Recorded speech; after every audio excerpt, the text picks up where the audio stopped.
Hello बच्चों, मैं हेमंत प्रजापति आप सबका स्वागत करता हूं आपकी अपनी चैनल एचपी केमिस्ट्री क्लासेस में। डियर बच्चों, आज हम छोटे सी एक बेसिक नॉलेज लेकर आए हैं केमिस्ट्री के बारे में। और वो बेसिक नॉलेज है कि जैसे कि आपको बता दें कि प्राथमिक कार्बन, द्वितीयक कार्बन और तृतीयक कार्बन होते क्या हैं। इसी प्रकार alpha, beta and gamma carbon क्या होते हैं। ऑर्थो, पैरा और मेटा स्थितियां क्या होती हैं। इन तीन पर हम आज बात करेंगे आपसे अच्छे से। दोबारा बता दूं, मैंने आपसे कहा है कि हम बात करेंगे ऑर्थो, पैरा और मेटा स्थिति पर, हम बात करेंगे अल्फा, बीटा, गामा कार्बन पर, और हम बात करेंगे प्राथमिक, द्वितीयक और तृतीयक कार्बन पर। चलिए बच्चों, हम बात करते हैं सबसे पहले एक एक पॉइंट पर। तो आइए, सबसे पहले हमारे लिए हेडिंग आपके लिए होगी alpha, beta and gamma carbon. अगर आपसे कभी कोई पूछे कि अल्फा कार्बन क्या है या अल्फा हाइड्रोजन कितने उपस्थित है दिए गए यौगिक में, तो अल्फा, बीटा, गामा कार्बन की बात करें तो डियर बिल्कुल सिंपल सा फंडा होगा। क्या फंडा होगा आपके सामने, आप इस तरह लिख रहा हूं मैंने कहा कि क्रियात्मक समूह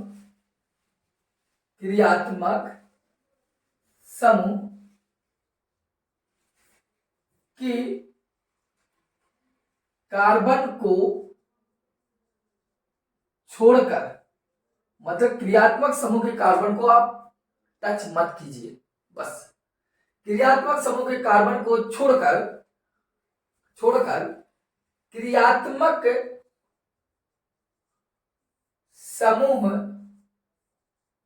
से लगा कार्बन अल्फा कार्बन। ठीक है बच्चों, और अल्फा का पड़ोसी, मतलब जो बगल वाला है, अल्फा का पड़ोसी बीटा कार्बन, कॉमा बीटा का पड़ोसी गामा कार्बन होता है। इस बात को आप ध्यान रखें, कार्बन होता है। ठीक है, इतनी बात आपको दिखाई दे रहा है। एक मिनट रुकना, वीडियो ठीक है कि नहीं है इसको देखो ना, बस ठीक है, स्पष्ट है। आइए, मैंने कहा अल्फा, बीटा, गामा कार्बन, ये बेसिक नॉलेज है केमिस्ट्री का। जानना है हमें कि अल्फा, बीटा, गामा कार्बन होते क्या है, और ऑर्थो, पैरा, मेटा स्थिति क्या होती है, primary, secondary and tertiary carbon होते क्या है, इस बात को जानना अनिवार्य है। तो यहां लिखा है अल्फा, बीटा, गामा कार्बन। मैंने कहा क्रियात्मक समूह की कार्बन को छोड़ दीजिए, उससे मत छेड़छाड़ कीजिए। क्रियात्मक समूह के कार्बन से छेड़छाड़ मत कीजिए। इसके बाद की बात होती है, इसके बाद क्या कहता है कि क्रियात्मक समूह से लगा जो कार्बन होगा वो अल्फा कार्बन होगा, और अल्फा का जो पड़ोसी होगा वो बीटा कार्बन होगा, और जो बीटा का पड़ोसी होगा वो गामा कार्बन होता है। इस बात को आपको जानना है। जैसे हम आपसे बात कर दें, क्रिया एग्जाम्पल लिया आपके सामने, देखना कार्बन श्रृंखला, ये भी कार्बन श्रृंखला, ये भी कार्बन श्रृंखला, और लगा दिया हाइड्रोक्सिल समूह। इसी पे क्या लिखा, कार्बन कार्बन कार्बन, और यहां लगा दिया COOH। यहां में फिर लिखा कार्बन की श्रृंखलाएं बड़ी खूब सारी संख्या में ली, आ तक ले ली, सिंगल बॉन्ड COOH।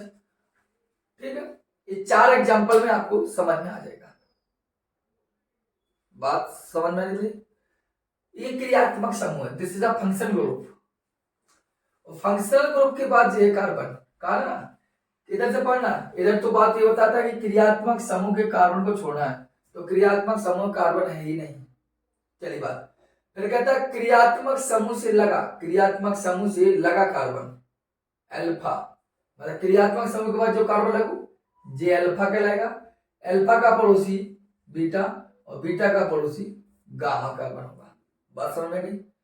ये देख लीजिए, ये क्रियात्मक समूह है, और कहा क्या है कि क्रियात्मक समूह के कार्बन को छोड़कर, मतलब इस क्रियात्मक समूह में कार्बन है, क्रियात्मक समूह में कार्बन है। इसमें क्या है, कार्बन है, क्रियात्मक समूह है, और जब क्रियात्मक समूह में कार्बन है तो उसके कार्बन को छेड़छाड़ नहीं करेंगे।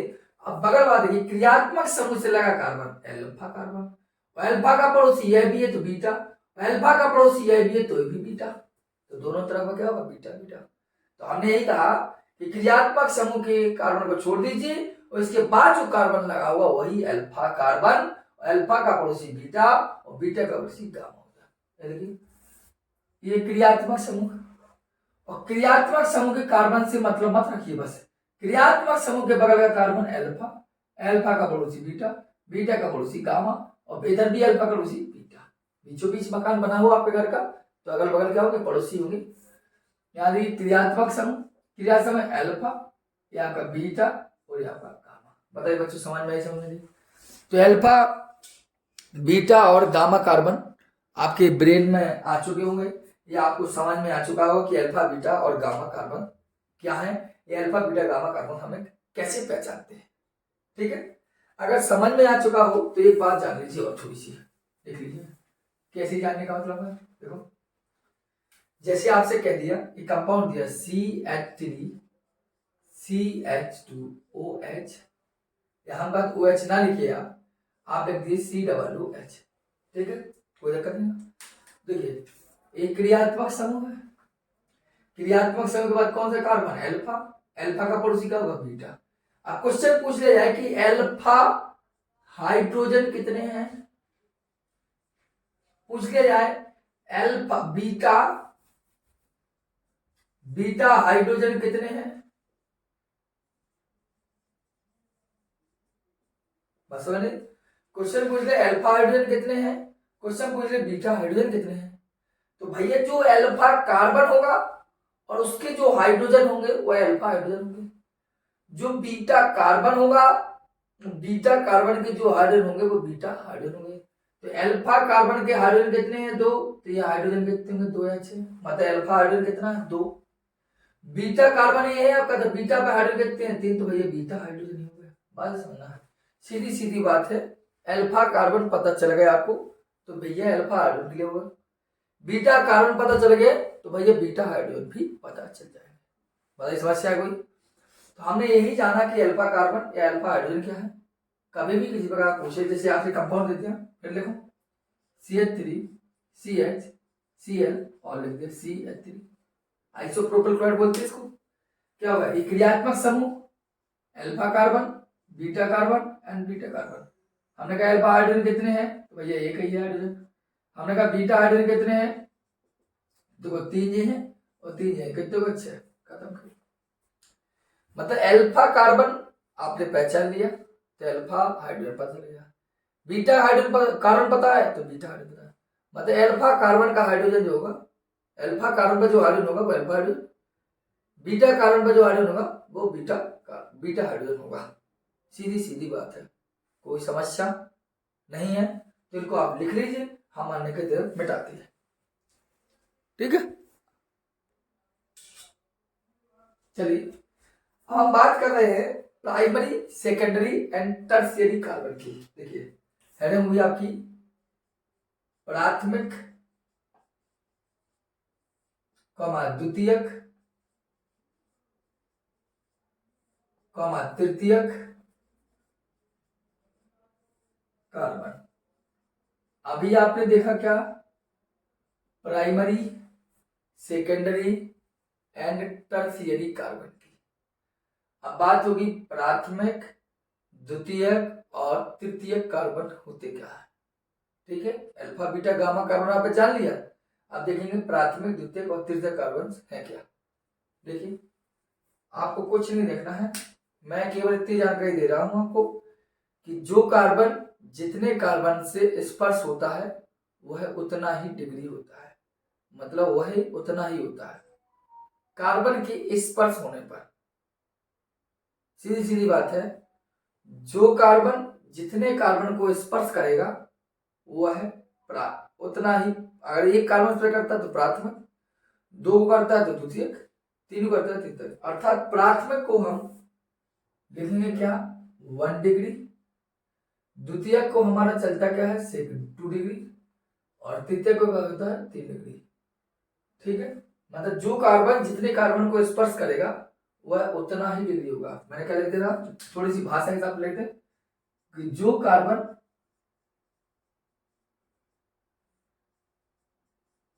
जितने, ये नॉर्मल भाषा की, अपनी भाषा की बोल सकते हैं, जो कार्बन जितने कार्बन को स्पर्श करता है उसे, जो कार्बन जितने कार्बन को करता है स्पर्श करता है उसे उतना ही डिग्री कहा जाता है। उतना ही डिग्री मतलब वही ऐसा बिंदु कहा जाता है। ठीक है, जैसे एग्जांपल दे दूं, देखो कुछ नहीं देखना आपको, एक कार्बन की श्रृंखला लंबी वाली बनाई मैंने पहले तो, ठीक, दूसरी की कार्बन श्रृंखला थोड़ी पार श्रृंखला के रूप में बनाई मैंने, और तीसरी कार्बन श्रृंखला और बड़ी बना दी मैंने। ठीक, इतनी आपको अच्छी दिखाई दे रही होगी आपको। आप देखिए इस कार्बन को देखें हम, इस कार्बन को देखिए, यह कार्बन कितने को स्पर्श कर रहा है, यह कार्बन केवल इसी को स्पर्श कर रहा है, यह कार्बन केवल इसको स्पर्श कर रहा है, इसलिए कहलाएगा 1 डिग्री। और यह कार्बन इसको तो कर रहा ही है, बगल वाले को भी कर रहा है, अर्थात दो कार्बन से जुड़ा है तो 2 डिग्री। मतलब जो कार्बन जितने कार्बन जुड़ा है वो 3 डिग्री हो जाता है। और ये वाला कार्बन देखें तो यहां से भी जुड़ा, यहां से जुड़ा, तो ये भी कार्बन रहेगा 2 डिग्री। और इसकी बात करें तो ये वाला यहां से 1 डिग्री। बात समझ आ रही? ऐसे यहां अगर इस कार्बन को देखें तो यह कार्बन केवल यहां जुड़ा तो ये 1 डिग्री, और इस कार्बन को देखा तो यहां से भी जुड़ा, यहां से जुड़ा, यहां जुड़ा, ये करेगा 3 डिग्री। और इस कार्बन देखा तो यहां अकेले से जुड़ा, इसका मतलब है 1 डिग्री। और इस कार्बन का है ये, इस कार्बन देखा तो ऊपर वगैरह देखा तो ये 1 डिग्री। बात समझ में आ रही? समझ आ रही? इसको देख लीजिए, ये केवल यहां से जुड़ा, ये 1 डिग्री। इसको देखें तो यहां से भी जुड़ा, यहां जुड़ा तो ये 2 डिग्री। इसको देखें तो यहां से भी है, यहां से भी है, अर्थात 3 डिग्री नीचे से जुड़ा ना। और इसको देखें तो ये ओनली कितनी डिग्री, यहां पर से जुड़ा, ये ओनली 1 डिग्री।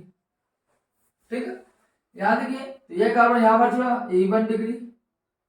इसको देखें तो यहां से जुड़ा, यहां जुड़ा, यहां जुड़ा, अर्थात ये 4 डिग्री कह सकते हो। इससे ज्यादा कोई होगा भी नहीं। इसको देखें तो ये केवल 1 डिग्री इधर से जुड़ा ना, इसको देखें तो केवल ऊपर पर जुड़ा 1 डिग्री। बात समझ में आई होगी। मतलब जो कार्बन जितने कार्बन जुड़े होगा वही प्राथमिक द्वितीय और तृतीय कार्बन की श्रेणी में आपका आएगा। बताइए कोई समस्या हो, लिख लीजिए अच्छे से कि प्राथमिक द्वितीय तृतीय कार्बन भी आपके कंप्लीट हो चुके होंगे, काफी सारे एग्जांपल भी दिए। और इसके पहले आपके कंप्लीट होने का मतलब है अल्फा बीटा गामा कार्बन और alpha beta and gamma hydrogen भी क्लियर हो गए। ठीक है, अब एक चीज और बताऊंगा बेसिक रूप से, क्योंकि ऑर्गेनिक केमिस्ट्री में बहुत ही ज्यादा पूछी जाती है और आपके लिए बहुत ही ज्यादा इंपॉर्टेंट है। जैसे कि हम आपसे बता दें कि पूछने का मतलब है ऑर्थो पैरा मेटा स्थिति। आपने देखा होगा ऑर्गेनिक केमिस्ट्री में ऑर्थो नाइट्रोफेनॉल, पैरा नाइट्रोफेनॉल या ऑर्थो क्लोरो, पैरा क्लोरो या पैरा डाइक्लोरो, ऑर्थो सैलिसैल्डिहाइड, पैरा सैलिसैल्डिहाइड, ऐसी तमाम चीजें पूछी जाती हैं। तो ऑर्थो पैरा स्थितियां क्या होती हैं उस पर हम बात करेंगे। ठीक है, चलिए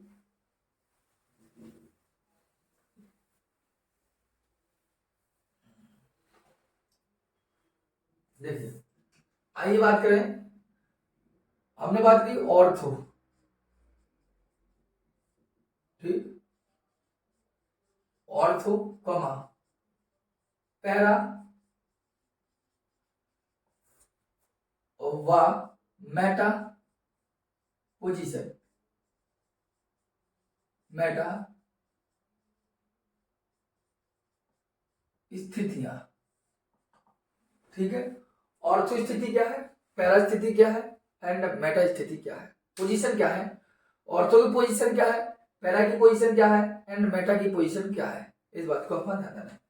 चलिए तो हम आपके सामने देखिए ऑर्थो पैरा और मेटा स्थिति चाहिए तो सबसे पहले तो ध्यान देना बेंजीन रिंग अर्थात बेंजीन वलय में ही आपको ऑर्थो पैरा और मेटा स्थिति प्राप्त होती है। दोबारा बोल देता हूं, मैंने कहा ऑर्थो पैरा और मेटा स्थिति आपको केवल बेंजीन वलय या बेंजीन रिंग में ही प्राप्त होगी।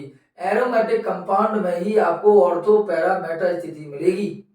जैसे हमने एक एग्जांपल ले लिया आपके सामने, मैंने आपको पहले भी कहा ऑर्थो पैरा मेटा स्थिति जाननी हो तो बेंजीन वलय या एरोमेटिक कंपाउंड में ही मिलेगी, बेंजीन में या बेंजीन से व्युत्पन्न सभी यौगिकों में मिलेगी। तो एकांत क्रम में बॉन्ड यहाँ लगाया, यहाँ छोड़ दिया तो यहाँ लगाया, यहाँ छोड़ दिया तो यहाँ लगा दिया। एक कंपाउंड काफी कंपाउंड लेंगे जिससे आपको समझ में आ जाए।